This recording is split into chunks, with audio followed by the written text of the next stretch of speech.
Mwaramutse neza nshuti mwe mwese mudukurikira ibihe byose hano kuri Ishami TV, nizere ko mumeze neza. Ikaze cyane ku makuru ya Ishami TV yo mu gitondo cyo kuri uyu wa gatandatu ku itariki 7 Gashyantare 2026. Wodukurikiranye mirankugiza amakuru aramutse avugwa mu karere k'ibiyaga bigari. Turababwira ko rero Minisitiri Olivier Nduhungirehe, Minisitiri w'Ububanyi n'Amahanga w'u Rwanda, yavuze uko umubano w'u Rwanda n'amahanga wifashe. Turabigarukaho muri aya makuru. Turaza kubabwira ko AFC 23 biciye muri coordinateur wayo mukuru Corneille Nangaa atangaje ko intambara ihagaze. Ese M23 ihagaritse intambara koko? Turabigarukaho muri aya makuru, tubabwira uko yabivuze nabo yabibwiye, hanyuma turabibabwira rwose. General Muhoozi Kainerugaba yambitswe umudari w'ishimwe na papa we umubyara Yoweri Kaguta Museveni.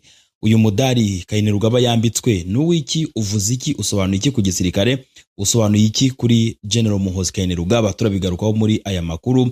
Nyakubahwa Perezida w'u Rwanda Paul Kagame yasabye ko ibidindiza monetization y'imbuga nkoranyambaga mu Rwanda bikemuka byihuse. Bivuze ngo iki kibazo kiramutse gikemutse, wajya ushyira aka video kuri TikTok, wajya ugashyira kuri Facebook cyangwa kuri YouTube, ugahita ubyishyurirwa. Murabizi ko abenshi mu Rwanda barabizi, no hino mu Burundi na hehe, ngo icyo ni ikibazo gikomeye.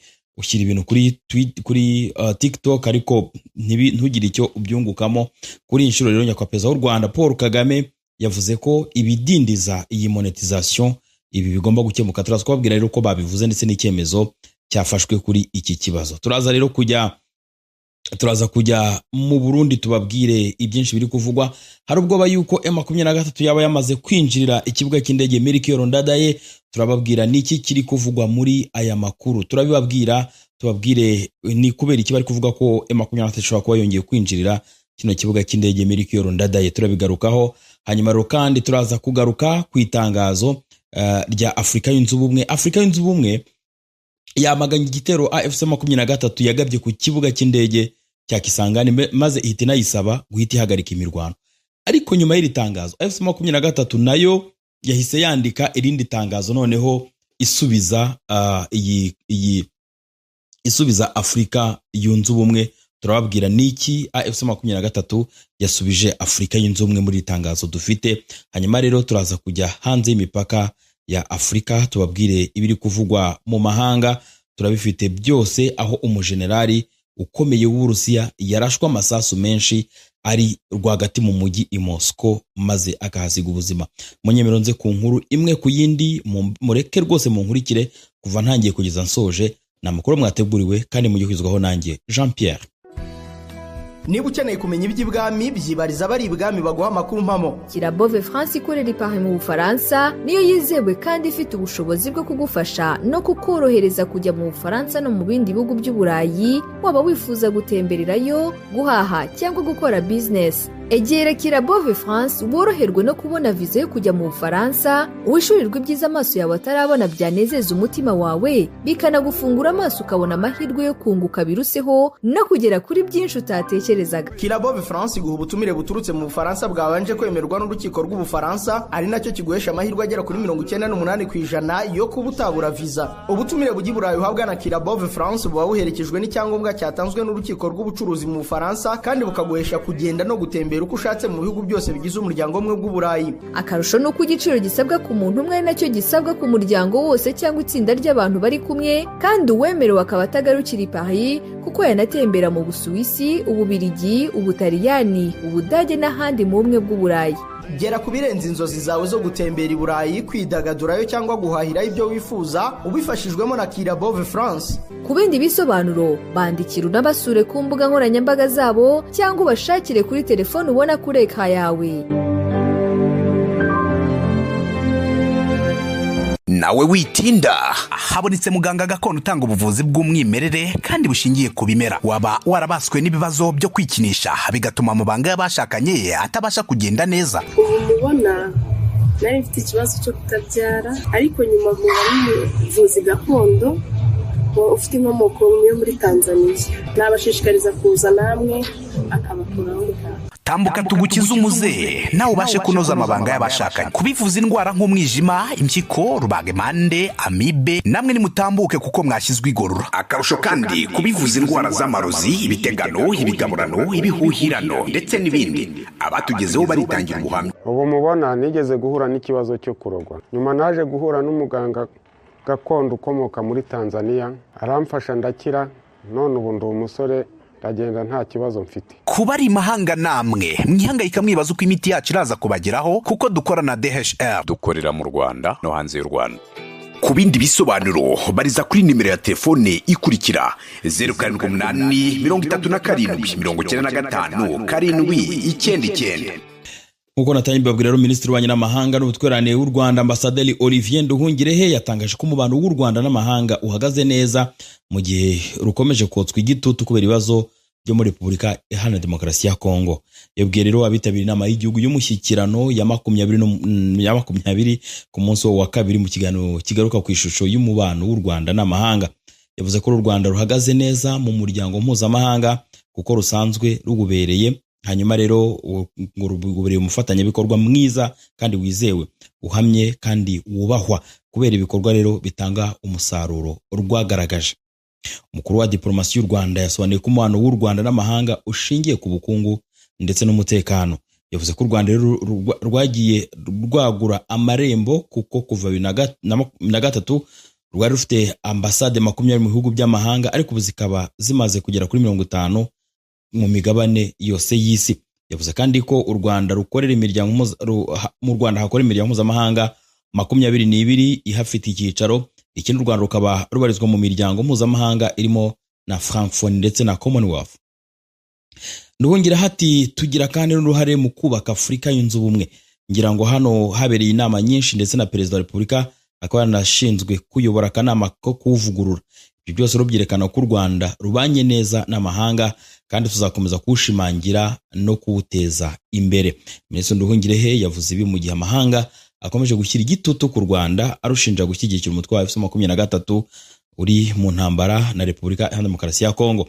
Kuri ubu rero amakuru avuga ko Leta Zunze Ubumwe za Amerika ziri gutegura gufatira ibihano abayobozi ngo ba M23, ariko ngo nabo u Rwanda zishinja gukora n'uriya mutwe ugenzura ibice bitandukanye byo mu burasirazuba bwa Kongo, ariko ibyo nibivugwa ku mbuga nkoranyambaga tudafitiye ibihamya.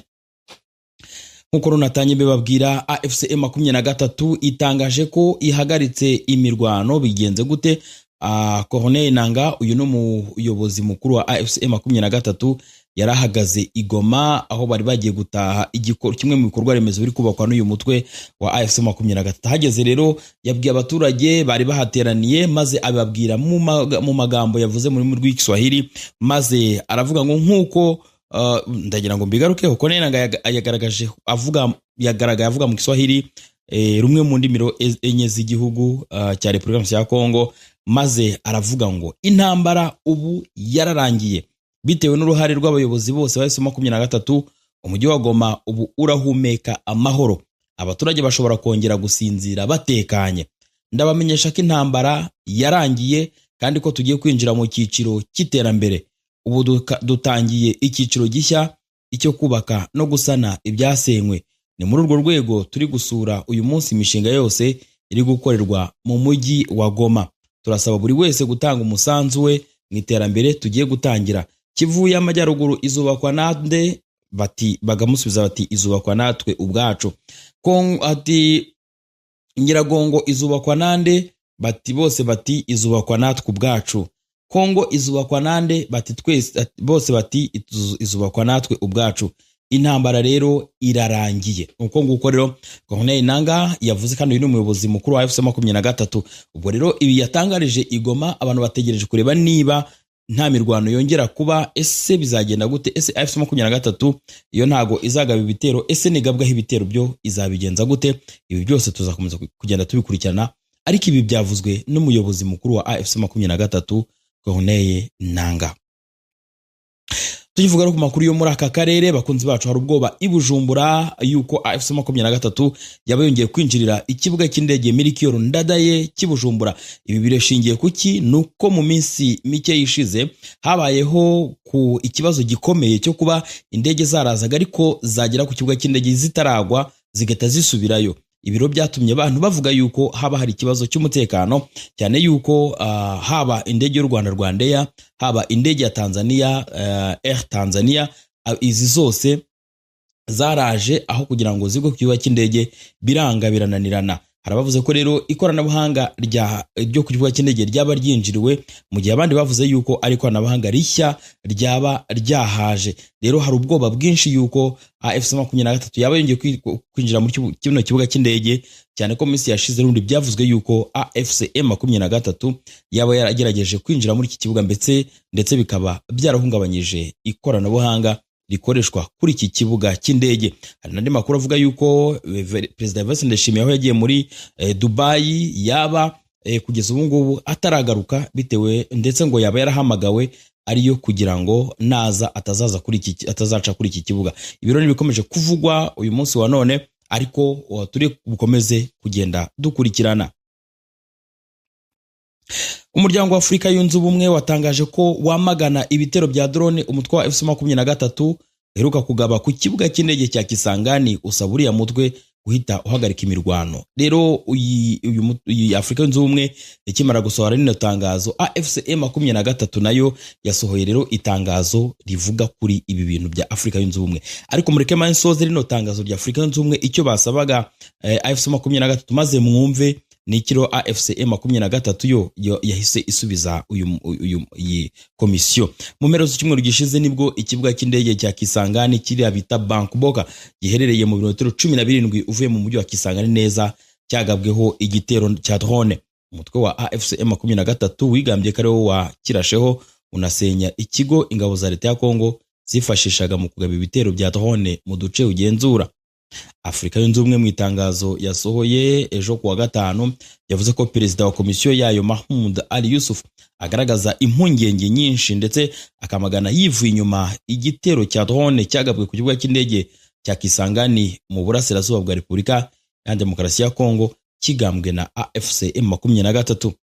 Yavuze ko kiriya gitero kuba cyaragabwe ku kibuga cy'indege gihererwa hagati mu mujyi wa Kisangani kikanashyira mu kaga abaturage b'abasivile bigize kwica mu buryo bukomeye amategeko mpuzamahanga y'ubutabazi, by'umwihariko amahame yo gutandukanya abasivile n'abarwanyi, ingano ikwiriye y'igitero no kwigengesera gukwiriye. Afurika yunze ubumwe ivuga ko mu gihe nta bimenyetso bifatika byemeza ko kiriya cyari kigamije intego ya gisirikare gusa, ikibuga cyarashweho gikomeza gufatwa nk'icy'abasivile, bityo kikanagenerwa uburinzi bwuzuye hashingiwe ku mategeko mpuzamahanga. Perezida wa komisiyo ya Afurika yunze ubumwe kandi yavuze ko iki gitero cya AFC 23 yagabye kuri kiriya kibuga ari igikorwa cy'iterabwoba. Uyu mugabo yashimangiye ko imitwe itwaje intwaro itari iya leta idashobora gushingira ku mpamvu za politike, umutekano cyangwa iza gisirikare ngo igire icyo yitwaza ishyigikira ibikorwa bigamije cyangwa bishyira mu kaga abasivile n'ibikorwa remezo byabo. Maze yungamo ati ibyo bikorwa kandi bishobora gutuma babigizemo uruhare ku giti cyabo n'abatera inkunga babiryozwa mu rwego rw'amategeko mpuzamahanga. Yusufu yaburiye ko kwagura imirwano ikagera mu mijyi iri kure y'imbibi z'imirwano ati ni ikintu gikomeye gituma amakimbirane arushaho gukaza umurego kandi bigashyira mu kaga gakomeye umutekano w'igihugu n'uw'akarere ndetse n'imiterere y'ubutabazi isanzwe ikomeye mu burasirazuba bwa Kongo. Uyu mugabo yasabye AFC 23 guhagarika bwangu imirwano yose, kureka gukoresha uburyo n'inzira z'intambara zidatoranya no kubahiriza byimazeyo inshingano ziyemejwe mu rwego rw'imbaraga ziri gukorwa zigamije amahoro. Yasabye kandi impande zose bireba gutangira nta gutinda kandi mu bwizigame gushyira mu bikorwa byuzuye amasezerano ya Doha n'ishingiro ry'ingenzi ry'agahenge karambye kagabanya amakimbirane no gusubira mu biganiro bya politike. Afurika yunze ubumwe yashimangiye ko itazatezuka kurengera ubusugire, ubumwe n'ubudaheranwa bw'imipaka ya Repubulika Iharanira Demokarasi ya Kongo. AFC 23 ikimara kubona iri tangazo nayo mwumve itangazo ihise ishyira hanze isubiza iyi Afurika yunze ubumwe. Itangazo rivuye muri AFC-23 rigendanye n'iri ngiri ryatangiye mu ngingo ya mbere rivuga ngo ihuriro Alliance Fleuve Congo, umutwe wa AFC-23, rigaragaza impungenge zikomeye ku itangazo rishingiye ku gusebanya ryashyizwe ahagaragara na komisiyo y'ihuriro rya Afurika ryamagana ihagarikwa cyangwa se neutralisation rya drone zica abantu mu gihe ryirengagizwa burundu ibitero by'amasasu n'ibisasu byagiye bigabwa inshuro nyinshi ku baturage b'abasivile no ku bindiro bya AFC-23 byakozwe na leta ya Kinshasa ikoresheje izo ngabo n'indege ntoya za drone.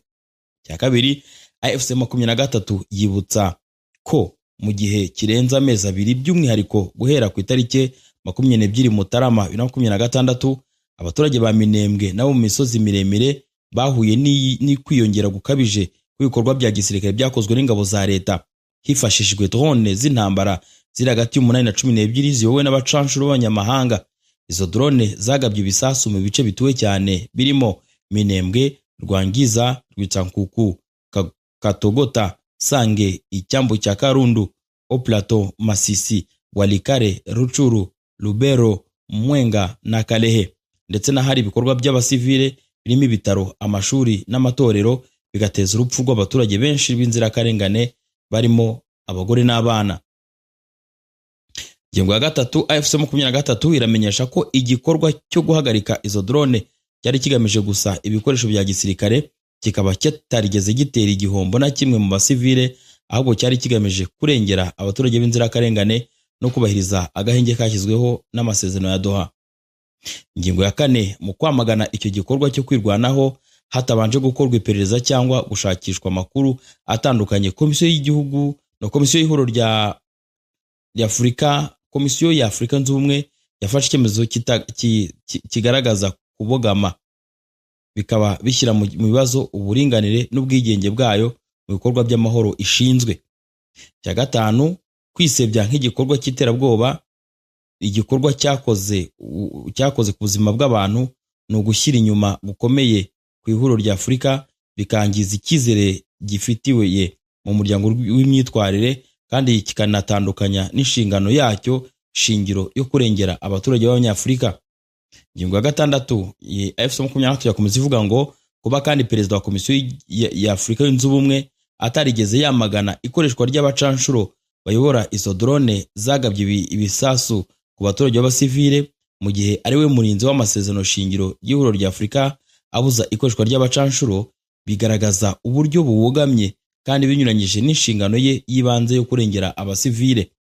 Ingingo ya karindwi ariyo ya nyuma, AFC-23 yavuze ko yamagana byimazeyo iri tangazo ryihuse kandi dashingiye ku bushishozi, ikanahamagarira ihuriro rya Afurika Yunze Ubumwe gushyira imbere inzira itabogamye ishinzwe kandi ishingiye ku kuri, ariyo yonyine ishobora gutanga umusanzu mu kugera ku mahoro arambye kandi ashingiye ku butabera. Bikoreye Goma tariki 6 Gashyantare 2026 ku bw'ihuriro Alliance Fleuve Congo. Benjamin Mbonimpa, umunyango uhoraho, umuyobozi mukuru w'ubutegetsi. Bakunzi bacu, iryo ni itangazo AFC-23 yahise ishyira kuri ringiri rya Afurika Yunze Ubumwe nyuma yuko bari bavuze yuko AFC-23 yakoze igikorwa cy'iterabwoba ndetse ngo cyanginze ibikorwa by'abasivile, mu gihe AFC-23 yarashe ahaturukaga drone zazaga kwica abaturage b'Abanyamurenge bari mu duce twa Minembwe no mu tundi duce twose tuhakikije. Rero AFC-23 yasohoye itangazo tubasomeye ryo kwiyama iki gikorwa. Reka dute tujya muri Uganda. Bakunzi bacu, hari inkuru ishimishije. Perezida Yoweri Kaguta Museveni yambitse umudari wishimwe umuhungu we akaba n'umugaba mukuru w'ingabo za Uganda, General Muhoozi Kainerugaba. No mudari General Muhoozi yambitswe kubera kuyobora ibikorwa byo kurwanya umutwe w'iterabwoba wa Al-Shabaab no kuyobora mission muri Repubulika Demokarasi ya Kongo, Sudani y'Epfo ndetse na Somalia. Uyu mudari yawuherewe mu birori byo kwizihiza umunsi ingabo za National Resistance Army NRA zari ziyobowe na Yoweri Kaguta Museveni zatangirijeho urugamba rwo kubohora Uganda no munsi uzwi nka tarehe 6 Gashyantare, no kuvuga tariki 6 Gashyantare 1981 nibwo abasirikare 27 barimo Museveni, harimo kandi Paul Kagame, harimo Fred Rwigema, harimo Salim Saleh ndetse na Eli Tumwine, nibwo batangije urugamba rwo kubohora Uganda. Uwo munsi batangije ibitero ku kigo cya gisirikare cya Kabamba bagamije gufata umurwa mukuru Kampala wagenzurwaga n'ingabo za Milton Obote. Urugamba rwagejeje National Resistance Army ku butegetsi ku ntsinzi by'umwihariko mu 1986. Museveni ahita asimbura Milton Obote ku butegetsi bwa Uganda, hafatwa icyemezo cy'uko uyu munsi uzajya wizihizwa buri mwaka. Ibiro rero bibaye ku nshuro 45 byabereye Kabare, aho Museveni yagaragaje ko hiciwe abantu batatu bakundaga igihugu mu 1973 n'abandi biciwe mu bindi bice by'igihugu. Yagaragaje kandi ko mu kubaha icyubahiro hashyizweho urukuta rwo kubazirikana muri Kabare. Museveni yashimiye abanya-Uganda ku bwitange bagize ku gihugu n'uburyo bashyigikiye ibikorwa by'amatora aheruka.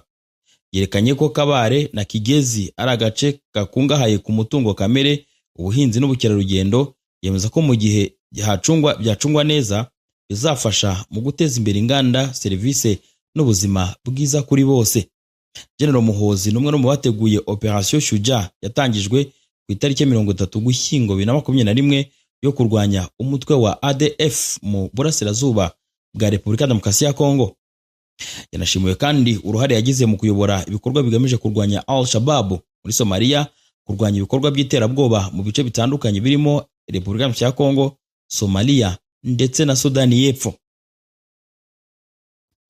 Reka rero tuvuge kuri nyakubahwa Perezida w'u Rwanda Paul Kagame wasabye ko ibidindiza kwinjiza amafaranga binyuze ku mbuga nkoranyambaga byakihutishwa. Mu by'ukuri Perezida Kagame yasabye ko imbogamizi zituma u Rwanda rutajya ku rutonde rw'ibihugu imbuga nkoranyambaga zishyura abazikoresha, no kuvuga monetization, zikemuka byihuse, abazikoresha bagatangira kwinjiza agatubutse. Ibi Perezida yabigarutseho ejo ku itariki 6 ni kuwa gatanu ubwo ari mu nama y'igihugu y'umushyikirano nyuma y'uko Bruce Melody agaragaje ko abakora ubuhanzi n'abakoresha imbuga nkoranyambaga babangamiwe no kutabasha kuzibyaza umusaruro. Bruce Melody ati turasaba ko leta yadufasha monetization, abantu babikora neza bakabasha gukorera amafaranga ku mbuga nkoranyambaga. Usanga abantu bazikoresha amafaranga menshi mu bihugu usanga abantu bazikoreraho amafaranga menshi mu bihugu bindi, ugasanga ku banyarwanda birasaba no kwiyitirira ubwene gihugu kugira ngo nawe uyakorere, kandi byakabaye bigabanya ubushomeri mu rubyiruko. Perezida Kagame yasabaza icyo bisaba kugira ngo iki kibazo gikemuke, maze abakoresha imbuga nkoranyambaga babashe kwinjiza amafaranga bitabasabye kwiyitirira kuba ab'ibindi bihugu. Minisitiri w'ikoranabuhanga n'itumanaho na innovation Paula Ingabire yagaragaje ko buri gihugu kugira ngo cyemererwe kwinjiza amafaranga binyuze ku mbuga nkoranyambaga hari ibintu bitatu bisabwa.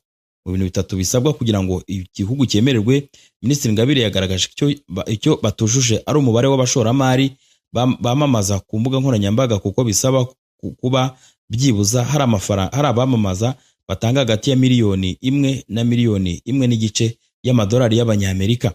Minisitiri Ingabire yagaragaje ko ibindi byose babiganiriye n'ubuyobozi bw'izo mbuga nkoranyambaga, igisigaye ari ukuzamura abashoramari bamamaza. Ati nuko bifata twese nk'umukoro, ibigo byose bikumva ko imbuga nkoranyambaga nazo ari ahantu hakwamamariza kandi bikagirira akamaro abazikoresha. Dukeneye no gukora ubukangurambaga bwimbitse. Perezida Kagame rero yahise asaba Minisitiri Ingabire ko hakorwa ubwo bukangurambaga buhagije, abashoramari bakamamaza ku mbuga nkoranyambaga, abazikoresha bakinjiza amafaranga. Byumvikane ko rero wazijya kubona ukabona mu minsi iri imbere ibintu bari gusaba birakunze. Dusoreza amakuru yacu rero mu Burusiya, aho umuyobozi mukuru w'ingabo mu gisirikare cy'Uburusiya yajyanywe mu bitaro nyuma yo kurasirwa inshuro nyinshi mu murwa mukuru Moscow, nk'uko ibitangazamakuru byo bivuga.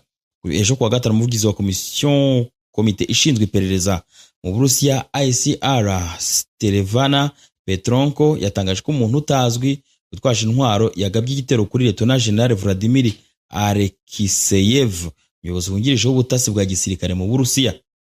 Alekseyev yungirije umuyobozi wa rimwe mu mashami y'ingenzi mu buyobozi bukuru bwa Minisiteri y'Ingabo mu Burusiya. Mu kwiro ntaramakuru Interfax bibitangaza, Petrenko yabwiye abanyamakuru ko hatangijwe iperereza ku cyaha cyo kugerageza kwica no ku cyaha cyo gucuruza imbunda mu buryo butemewe n'amategeko. Yavuze ko igitero cyabereye mu nyubako iri ku muhanda wa Vorokoramski i Moscow, kandi ukekwaho icyaha yahise ahunga. Trenko yagize ati uwahohotewe ari muri bimwe mu bitaro byo muri uyu mujyi. Yongeyeho ko abashinzwe iperereza b'inzobere mu by'ubutabera barimo gukora ahabereye icyaha, basuzuma amashusho y'umutekano ndetse banabaza abatangabuhamya. Ikinyamakuru Kommersant gisohoka buri munsi cyavuze ko uwagabye igitero kuri Alexeyev yaramutegereje igihe yavaga mu igorofa rye agiye ku kazi, kandi ko generali yakomerekejwe ku kuboko, ku kuguru no mu gituza mu gihe cyo kurasana. Minisitiri w'ububanyi n'amahanga w'Uburusiya Sergei Lavrov yashinje Kiev adatanze ikimenyetso na kimwe kuko ariyo ngo yihishe inyuma y'icyo gitero, avuga ko yari igamije guhungabanya ibiganiro by'amahoro ku ntambara yo muri Ukraine. Ntacyo Ukraine rero yigeze ivuga kuri ibyo birego. Bakunzi bacu, iyi ni Shami TV, aya n'amakuru twabateguriye. Aya rero dusoje, reka mbibutse yuko muri aya makuru twabwiye ko Minisitiri w'Ububanyi n'Amahanga n'Ubutwererane w'u Rwanda Ambasaderi Olivier Nduhungire yavuze ko umubano w'u Rwanda n'amahanga wifashe neza. Afrika Yunze Ubumwe yanditse itangazo yamagana igitero cya AFC-23 ku kibuga cy'indege cya Kisangani. Hanyuma rero AFC-23 nayo ihita yandika imusubiza. Ibyo byose twabivuze. General Muhoozi Kainerugaba yambitswe umudari w'ishimwe na Perezida Yoweri Kaguta Museveni umubyara, twabigarutseho. Hanyuma rero Perezida Kagame yasabye ko ibidindiza monetization y'imbuga nkoranyambaga mu Rwanda byakemurwa byihuse, maze abazikoresha bagatangira kwinjiza agatubutse. Umujenerali wo mu Burusiya yarasiwe amasasu menshi i Moscow.